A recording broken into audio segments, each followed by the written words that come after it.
So this sum is about a ratio analysis, and here we have some interpretation work also. So if you look at here, you are a consultant advising Associated International Supplies Co. using suitable financial ratios and paying particular attention to growth and liquidity. Write a report on the significant changes faced by the company since 2004. So the report should also comment on the capacity of the company to continue trading together with any other factors considered appropriate. An appendix to the report should be used to outline your calculations. Okay, so you have to focus on how the growth of the company is as well as the liquidity is. Okay, and you also have to write what are the various significant changes faced by the company. Okay, what numbers have changed and how they have changed. You should also comment on the capacity of the company to continue trading. Okay, so I think the company might face some kind of a bankruptcy also. So that is about the concept here. So what we'll do is we'll just first create or work out all the ratios, then thereafter we'll look at how to give a answer. So as they have given 2 years data, we have to compute for both the years. So it is 2004 data and 2009 data, so it is 5 years apart. Okay, we cannot like compute average and all. Okay, we can't compute average. For example, certain ratios, for example, if you take inventory turnover ratio, we compute average inventory. That and all is not possible here because this is 2004 data, this is 2009 data. You can't take it like opening inventory and closing inventory and all. That is not possible. So we have to find out the ratio analysis for both the numbers. Okay, we have to find it for both the numbers. So what we'll do is we'll read the question first and see what are the numbers that are available. Then we'll find out the what ratios have to be done. So the following are summary financial statements for Associated International Supplies Co. 2014 and 2004 and 2009 data. They have given us non-current asset, current asset, capital and reserve, non-current liability, current liability. Then sales revenue, then cost of sales, expenses and interest. So all things have been put together. This is profit before tax. Tax is given, and they have also given retained earnings. Okay, I'm not sure why they have given retained earnings.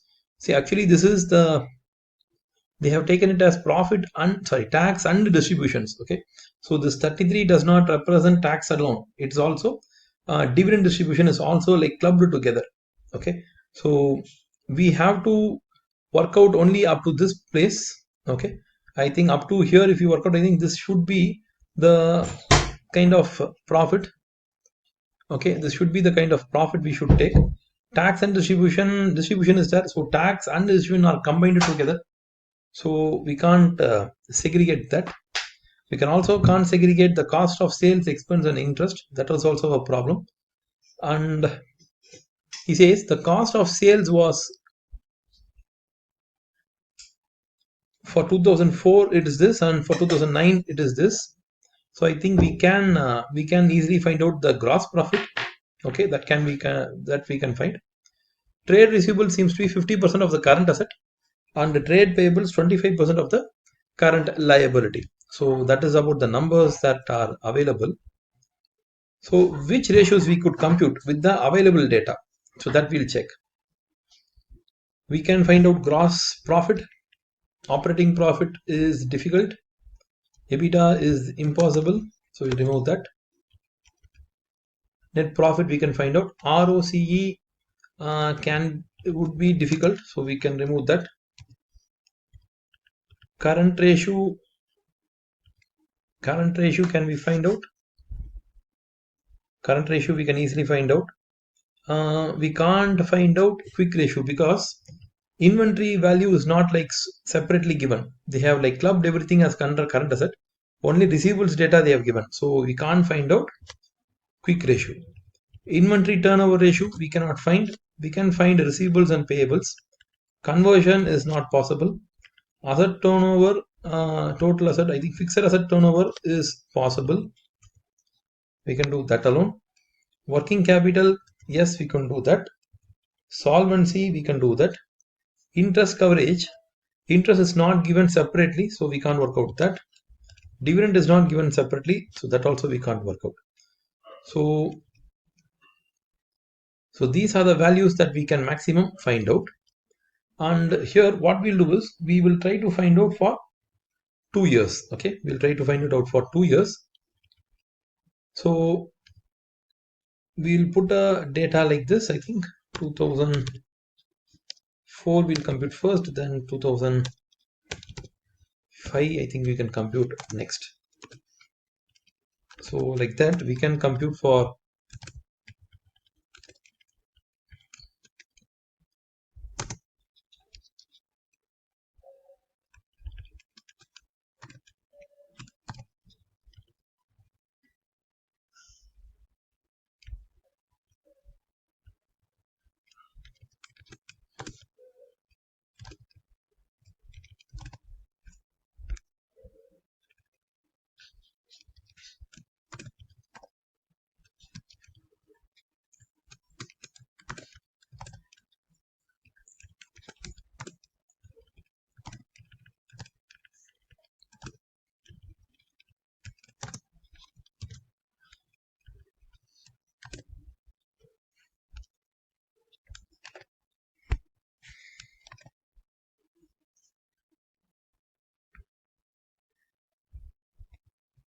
so let's start. So I think we can't even find out gross profit also because even that data is not available. So we'll find out from net profit. Okay, from here we'll start. So the number would be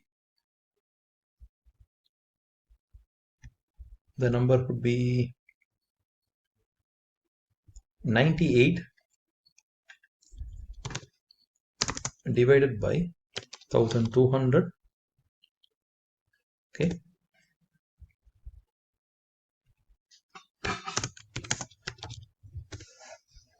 and for 2005 it would be 150 divided by 3010 200.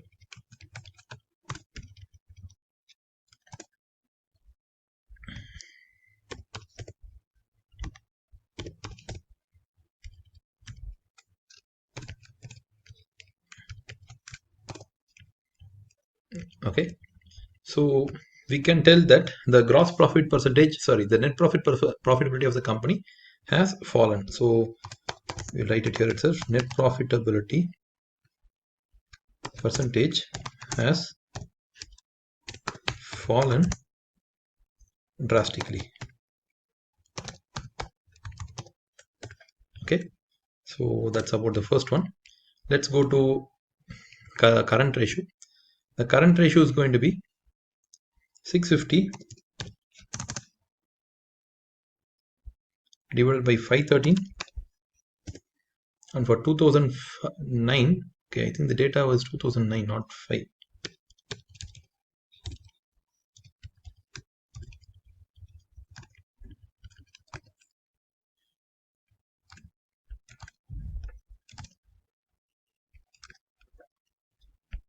Okay, in 2009 it is 1000 divided by 982.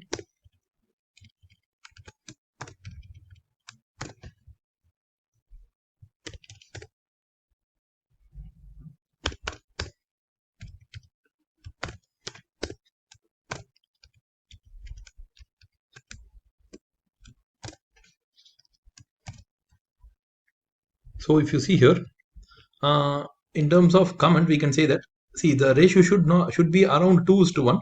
Okay, so we can say that the liquid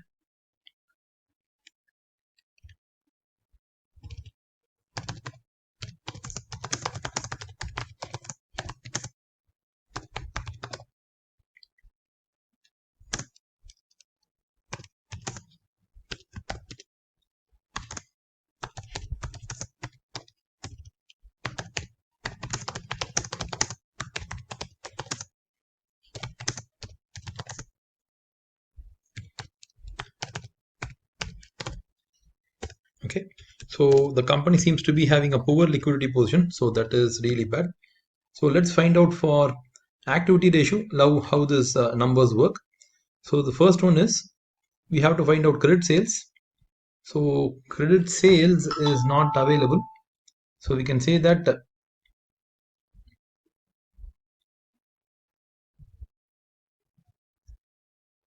okay, I think cost of sales is available. I think we can work out gross profit also.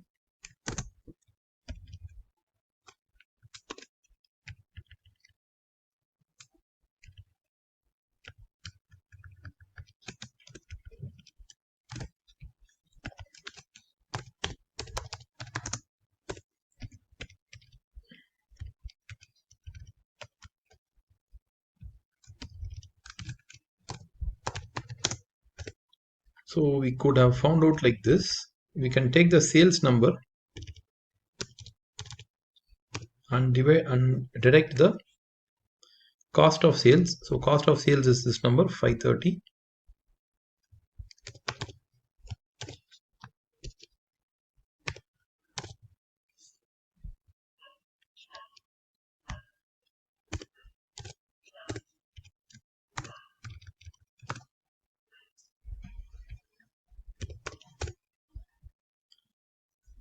So we can also find out for this.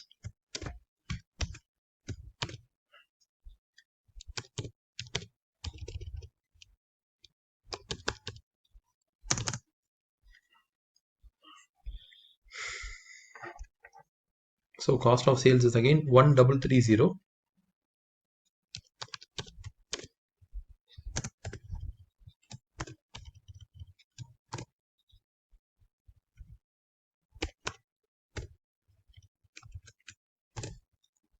So this seems to be, so the gross profit percentage seems to be stable.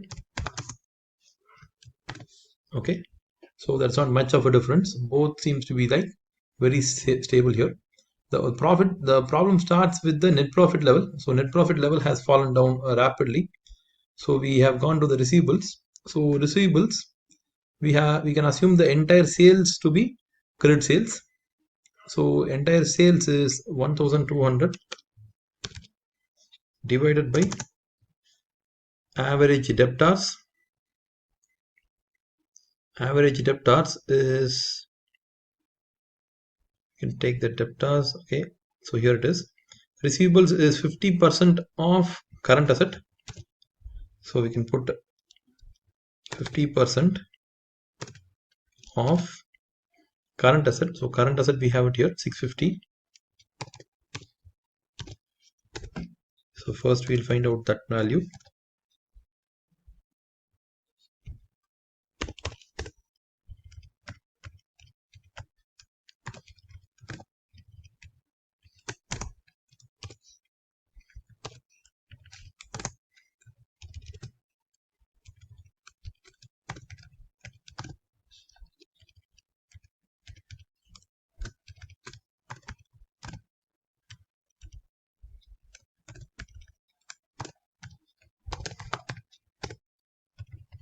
So we'll find out for 2009. What is the sales? Sales is 3010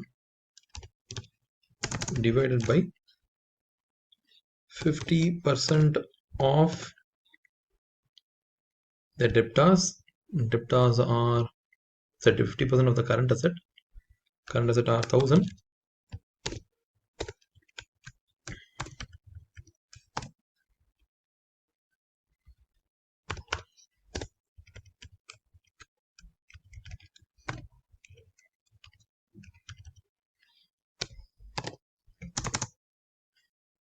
So the first one is 3.69,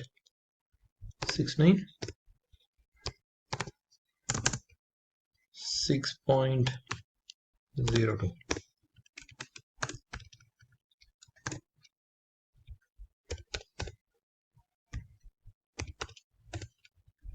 So both are days, expressed in days, and let's put a comment here. So the comment is, earlier they were having the receivables outstanding for 98 days. Now it has fallen to 60 days. Okay, so the company has improved the collection of receivables or debtors, okay, from 98 to 60 days.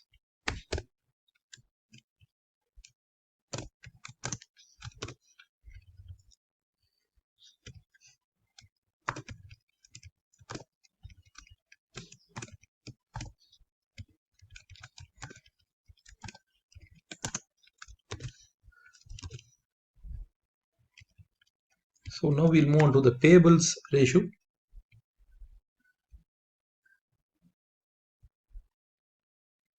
If you take the payables, we have to first find out the credit purchase. So credit purchase we don't have. So what we can do is we can get the COGS. So COGS is like cost of sales is available. So we can take that number and work it out. So it is 530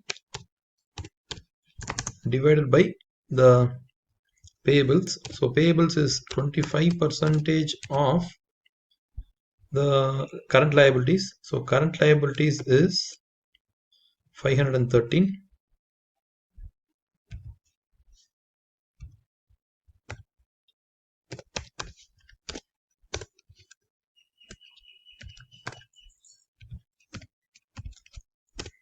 So the COGS here is, for the next year it is 1330, and the current liability is 982.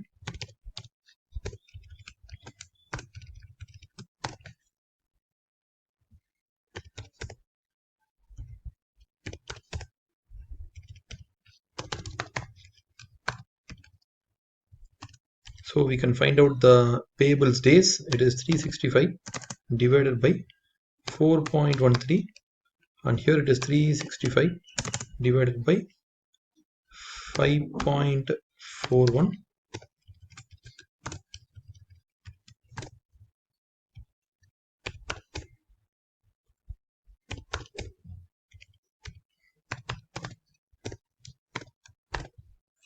Okay, so if you see here, the company is prompt in paying the money. So earlier they took 88 days to pay. Now they are much more better. Okay, the company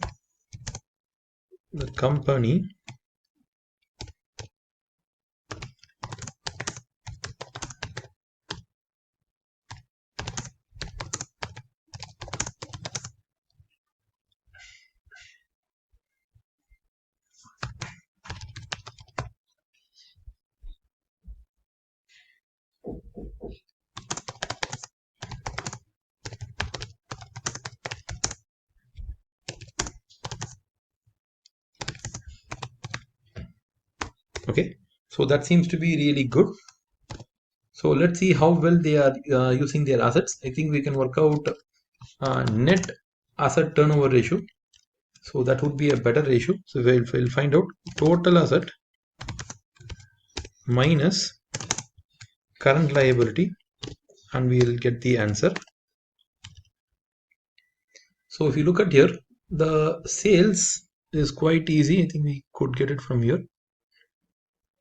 Okay, sales is 1200 divided by total asset. Total value of an asset would be 765 minus current liability would be 513,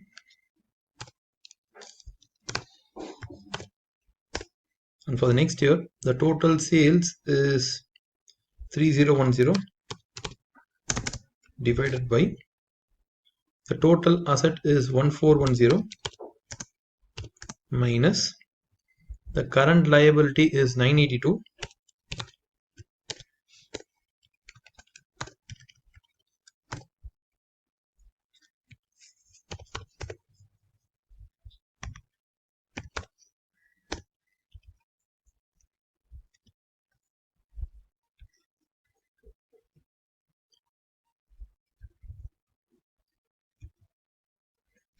Okay, so it is 5.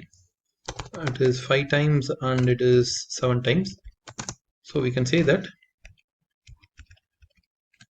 the company has become efficient in using the assets. Okay, so that is what we can say, because earlier it was they were efficient for 5 times, but now they have become so efficient, it is like 7 times they are become efficient. Okay, the higher is the better. So let's get the working capital turnover ratio. So again here it's going to be the sales only, so we can copy from the above. What is going to change is the rather than having total assets, we'll get the current assets. Okay, so current asset is 650 and 1000. We can take that numbers. So it is 650 and it is 1000.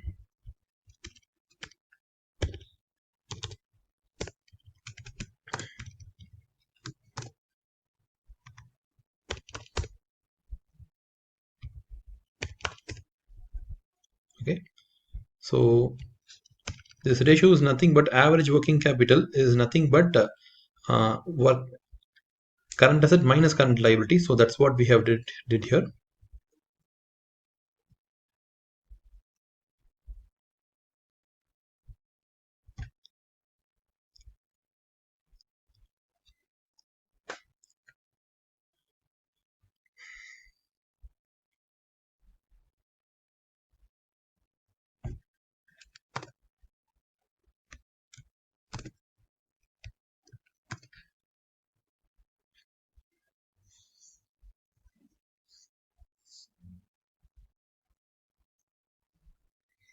Okay, so we can put it like this. The company is in a dangerous situation as the ratio has dramatically increased from 9 to 167 times. This indicates that the company is having high sales and is supported by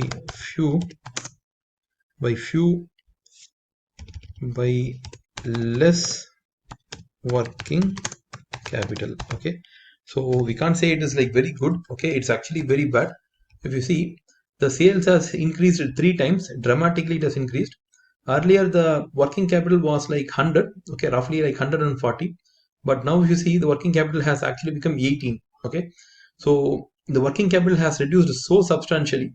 This is a dangerous situation because the company does not seem to be having a good liquidity position that was actually visible in the current ratio itself. Okay, so in current ratio itself it was visible that the liquidity position of the company is falling from 1.2, it has fallen to 1.1 point. So that itself was dangerous, and working capital turnover seems to be quite dangerous. So the company should increase their uh, working capital substantially. Okay, so let's see whether their how's their debit equity ratio. We'll check that. That will give an idea. So long-term debt and shareholders equity fund. So in terms of long-term debt, we have non-current liability, which is 42 and 158. So first we'll take that. It's 42 and 158.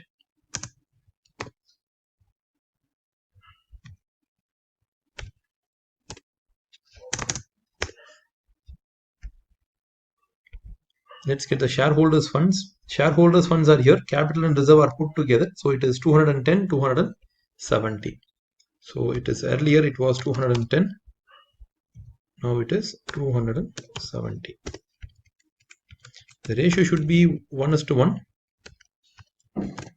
Okay, the lower is better.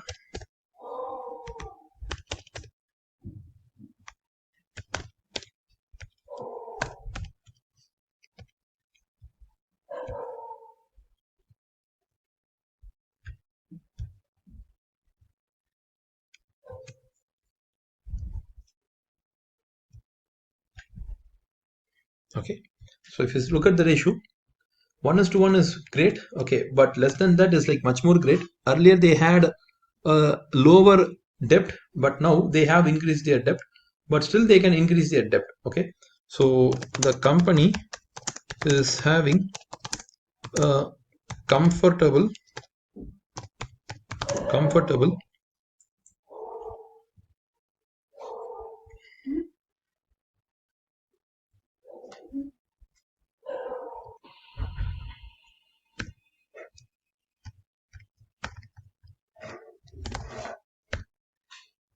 the company is having a comfortable DE ratio. So that's about the concept here. So if you want to give an overall picture, the company is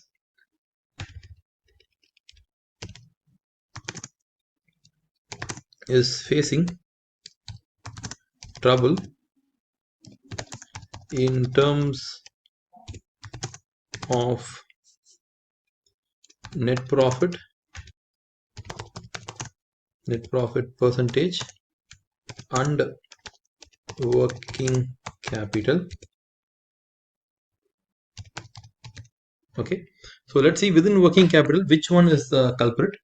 If you see, current assets has increased substantially, right?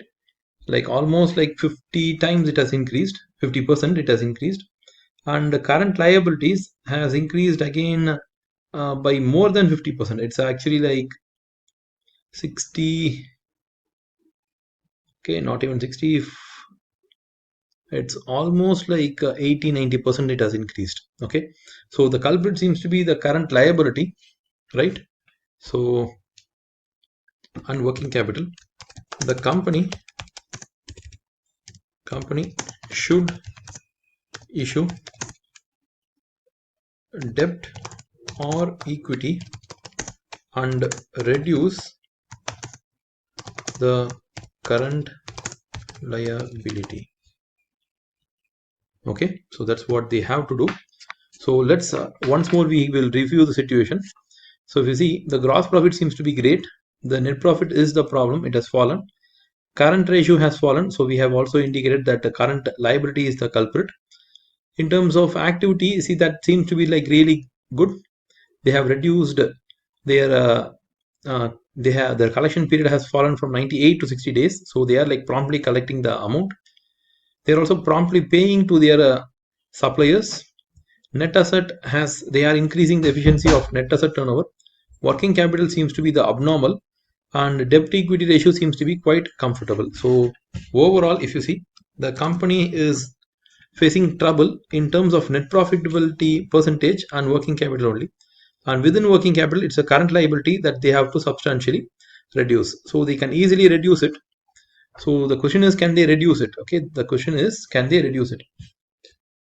So to have at least a 2:1 ratio here, okay, if the ratio has to be 2:1, that's ideal. That means 1000 divided by 500, that should be the number. So they have to repay 482 of current liability has to be repaid. Okay, so the company should repay 482. That seems to be the problem. The company should repay current liability by 482. Okay, so this much of amount they have to raise it from either a long-term loan or from a equity. They have to raise it. Okay, so can they raise it like that? See, to raise this kind of an amount, they should have good profitability. So the profitability is already suffering.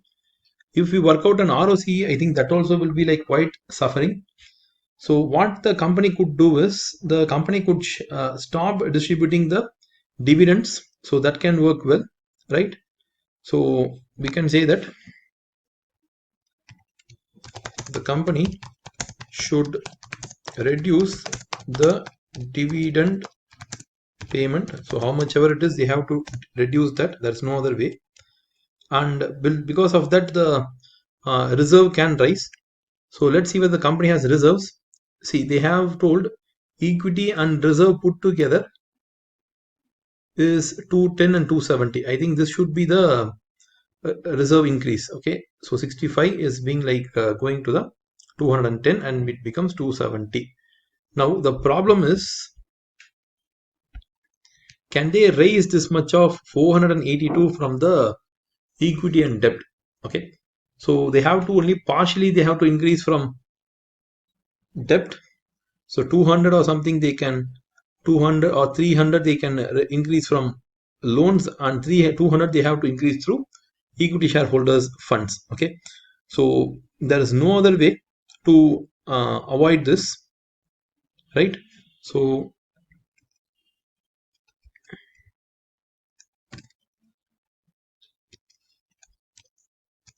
the company should start reducing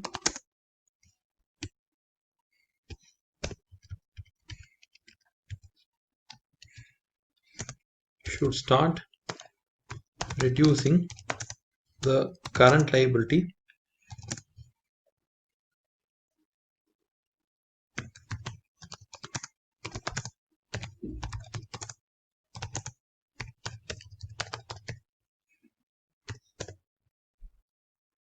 okay, so we can do that.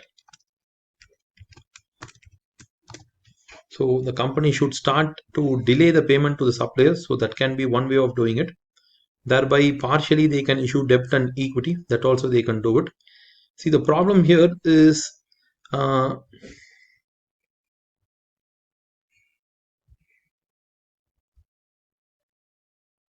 okay, would be, but this will be difficult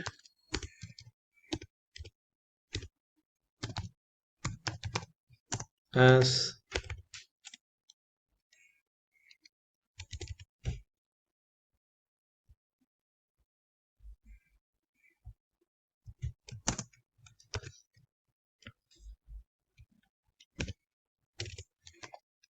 okay, as the company has less profit to pay as interest. So if you see, the profit is like quite less. So that is like visible here. The profit is only 17 here. So with this profit, so okay, I think it is here. Okay, with 150 profit, this profit has to be supporting the interest also hereafter. Okay, so the company has less profit to pay as interest, and also this will discourage the equity investor from further buying the shares. So what should ultimately we should do?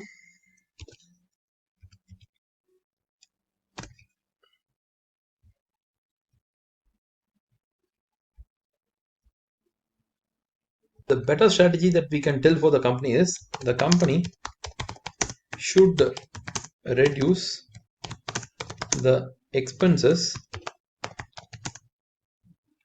okay, before, okay, expenses, okay, or we can put it as operating expenses. So why have we put this? Because if you see, the gross profit of the company seems to be great. It's around 55% and it's stable. But if you look at the net profit level, it is like collapsed. Okay, so the sales is like good, it's increasing, and the cost of sales seems to be the quite higher number. Okay, So somewhere if the company could reduce this, and that could actually contribute to a better performance of the company. So if they could reduce the cost of sales, expense and interest, that will boost up the profit.